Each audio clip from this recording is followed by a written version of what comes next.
Hello everyone, my name is Pukar Dhital. I'm an English instructor and today we're covering Grade 5 English. We'll be covering the grammar portion of the chapter talking about picnic.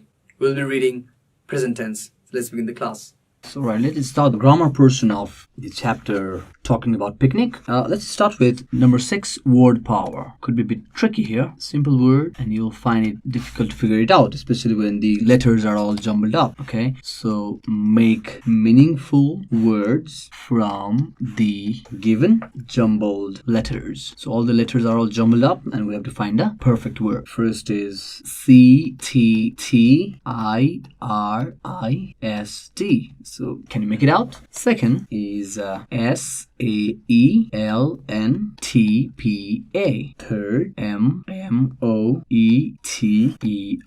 Number 4, AAIELBVAL. Next, VERESERP.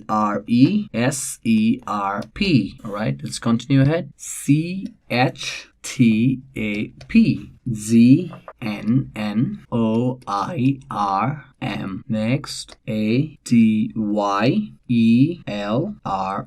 Now this is the second last one. SHUB. And finally the last one, URETCIB. So have you figured out the words as I was writing here? So let's start from here. Look at the first word. What do you think you can make out of this? Have you tried yourself? Okay, maybe you can take around, I give you 10 minutes time to do this work. You can pause the video, try to sort these words out and see after 10 minutes you got everything correct. Okay, 10 minutes for you all to do the work. You can pause the video here and after 8 to 10 minutes you can come back and let's check the answer. So here we are. Have you all done it? Let's check the first one. Okay, so let's go. DISTRICT, district. See, the first word is district. Now the second word is PLEASANT, pleasant. Now the third word is REMOTE, remote. See, it's very interesting, isn't it? When you eventually figure out the word, and I will not lie to you, there were a few words which I really had to, think hard for to get the meanings out. And later I realized, oh my God, the words are so simple, and yet it did take me some time. Not a lot though. Remote. And here you go, the next one. Let's check this out. Available. AVAILABLE.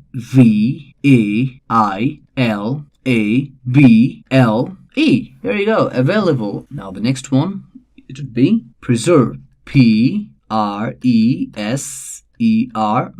Preserve. PRESERVE.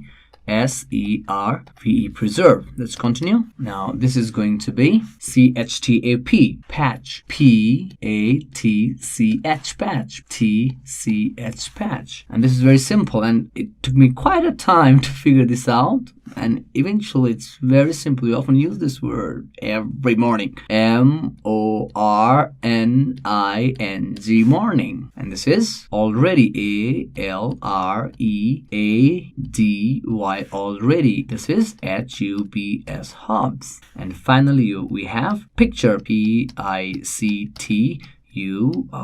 Picture. And maybe the teacher who figured out the students who had done all the jumbled up letters correctly, you can reward the particular student something, or at least take time to appreciate the students who have done it all correctly. Now let's continue further. We're going to today again learn about simple present. Again, there are 4 types of simple present tense. Okay, so this is the grammar portion, present tense. Let's work on present tense. So the book here has only mentioned about simple present. We will be dealing with present tense as a whole, which are 4 types here. So just to explain along with examples, here we have present tense. Here on this column, tense, auxiliary verb, and we have examples. There you go. Now, like I said, there are 4 types. One would be simple present, which the book currently is following. There's an exercise based on simple present tense. So simple present, its auxiliary verb would always be do or does. It talks about the universal truth or the habitual action that's done again and again. Like for instance, when I say about universal truth, I can say the sun rises in the east. See? Now, having written this rises, this is answering the does question. The sun rises in the east. Now, secondly, or when you talk about habitual action, Ram does, or rather, let's go for do this time. Ram and Lakshman do their homework regularly. Now, number 2, present continuous. And now I would not like you to introduce you to V1, V2, V3, V4, and V5. Okay, I'm not introducing this to you. Let's do it without the concept of V1, V2, V3, V4, V5. Okay, because this is rather very simple. Just bear a few things in mind. Present continuous, C-O-N-T-I-N-U-O-U-S. Present continuous. Its auxiliary would be is, am, are. Always, the moment you see continuous, always remember that it's always followed by ing form of the verb. ing form of the verb. So the idea that you put right now is the moment you see continuous, you add ing in the verb. Now, this present continuous means that an action is taking place right now in the present and is also continuing, right? Like, for example, we are watching flipped class video. See, are, I used are here, and remember I said always followed by ing. We are watching flipped class video. That's present continuous. Let's continue further. Again, 2 more left. Tense, auxiliary verb, example. Now we go to present perfect. Its auxiliary is going to be has and have. Okay, and present perfect represents that an action has just been done. An action had just been completed. For instance, let's say example, Ram has done his homework. Or again, let's go for have. The students have submitted their assignments. See, now let's move on to number 4, present perfect continuous. Remember one of the rules I've said about the present perfect continuous? The moment you see continuous, add ing. Has, have, been, plus ing form of verb. It means that an action has been done and the action is still continuing. Okay, for instance, Ram, again, let's work on the same example. Ram has been doing his homework. The players have been, remember have been, now ing, running for 1 hour. The players have been running for 1 hour. See, an action that has taken place in the present time and it still continues to happen. Present perfect continuous.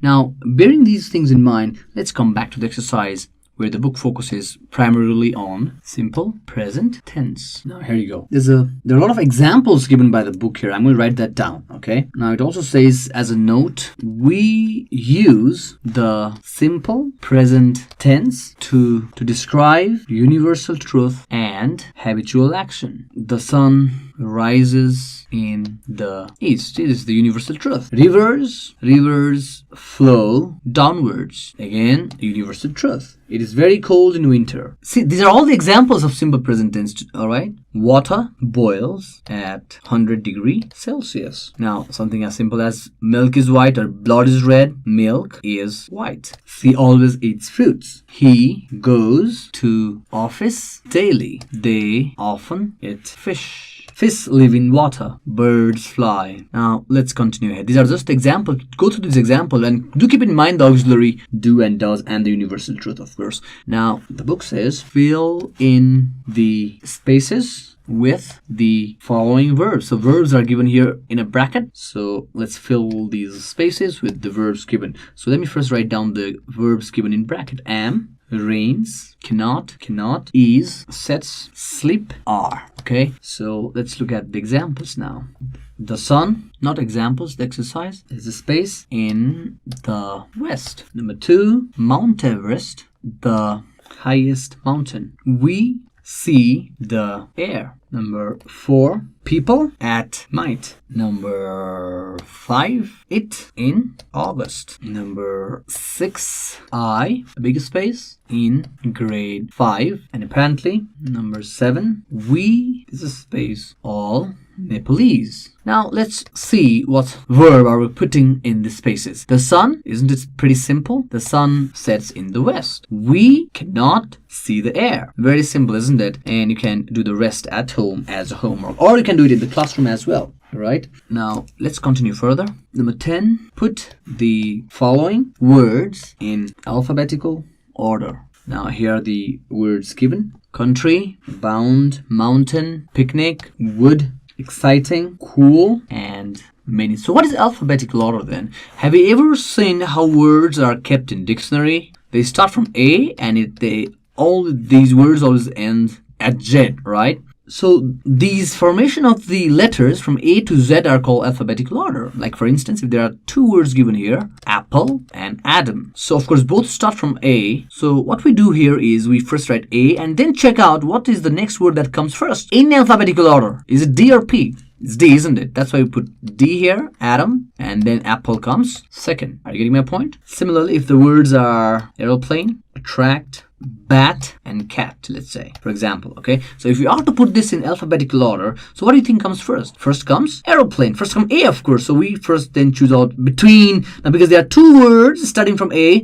we choose one. So A. So what comes first in dictionary or in alphabetical order? E comes first, right? So that's why we write aeroplane. Then we write attract. Of course, this is simple. B comes first. That's why. See, this is 1, this is 2, and then comes bat, and finally comes cat. So this is what we call alphabetical order. Now, having known this, can you not do this? You have to arrange this in alphabetical order. A comes first. There's no B. Then you go to C. Again, C, O, O. So see, C is there, C is there. O is here, O is here. But hey, what comes first? The O or U? And the answer is O, of course. That's cool. Abound, cool, and it goes like that. Put this in alphabetical order, and you can certainly do this at home.